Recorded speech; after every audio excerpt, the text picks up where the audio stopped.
Pemirsa, sebanyak 10 juta dosis bahan baku vaksin COVID-19 Sinovac kembali tiba di Bandara Soekarno-Hatta, Tangerang, Banten. Vaksin COVID-19 yang tiba pada Senin siang ini merupakan pengiriman vaksin tahap kelima dari keseluruhan vaksin yang telah diterima di Indonesia. Wakil Menteri Kesehatan Dante Harbuwono mengatakan bulk atau bahan baku vaksin ini selanjutnya akan diproduksi oleh PT Bio Farma menjadi vaksin siap pakai.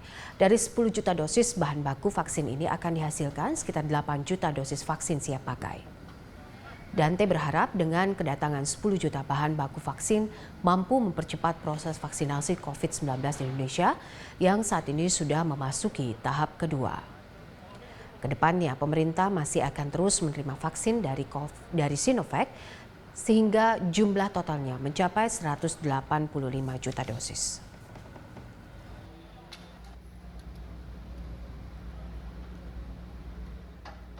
Jadi secara keseluruhan kita sudah mendapatkan vaksin kurang lebih 38 juta untuk kebutuhan vaksin pemerintah yang akan dilakukan secara program vaksinasi ke seluruh rakyat Indonesia. Selain vaksin yang berasal dari Sinovac ini, kita masih menunggu beberapa vaksin lagi dengan platform yang berbeda, antara lain yang berasal dari Pfizer, kemudian dari AstraZeneca, kemudian dari Novavax. Kesemua vaksin tersebut akan memenuhi kebutuhan vaksinasi seluruh masyarakat Indonesia sebanyak 186 juta penduduk Indonesia. Dalam rangkaian program ini kita dibantu oleh Kementerian Keuangan yang dalam hal ini adalah Ditjen Bea Cukai yang memperlancar proses-prosesnya sehingga kita bisa mendapatkan vaksin dengan akses yang lebih mudah. Semuanya ini akan dilakukan secara terintegrasi dan vaksin yang baru tiba ini akan diberikan untuk program vaksinasi tahap layanan umum dan lansia sebesar 21,6 juta. Mudah-mudahan dengan program akselerasi dan bertahap nanti kemudian akan ada datang 185 juta vaksin yang berasal dari Sinovac. Semua ini akan kita lakukan secara sinergis, kemudian secara kolaboratif dengan Bio Farma, kemudian Kementerian Keuangan, Kemenkes, sehingga akan membawa kemudahan yang akan kita gunakan sebagai percepatan proses vaksin. Kemenkes menyebutkan bahwa kedatangan 10 juta bahan baku vaksin COVID-19 pada hari ini diperkirakan bakal menambah stok vaksin di Indonesia sebanyak 8 juta dosis vaksin, jadi yang akan diproduksi oleh Bio Farma. Dengan demikian total jumlah vaksin yang dimiliki Indonesia sejak penerimaan pertama pada Desember 2020 menjadi 32 juta dosis vaksin jadi. Namun demikian, hingga kini Indonesia diperkirakan masih memerlukan sekitar 363 juta dosis vaksin guna memenuhi total target vaksinasi di tanah air. Berikut gambaran data-datanya.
Ketua Satgas COVID-19 PB Ikatan Dokter Indonesia Zubairi Jurban mengamini prediksi WHO yang menyatakan bahwa COVID-19 tidak akan hilang sepenuhnya meskipun vaksinasi dilakukan. Karenanya pandemi COVID-19 ini sangat mungkin akan menjadi endemik di sebuah wilayah tertentu. Sejak ditetapkan sebagai pandemi global pada 11 Maret 2020, COVID-19 belum bisa teratasi secara maksimal. Memasuki 1 tahun sejak virus ini menyebar, banyak negara masih tengah berjuang menurunkan angka kasus. Menurut Profesor Zubairi Jurban, menghilangkan COVID-19 di muka bumi hampir tidak mungkin bisa dilakukan. Namun hal yang paling mungkin terjadi yaitu COVID-19 menjadi endemik, di mana virus ini akan muncul di beberapa wilayah secara tidak menentu.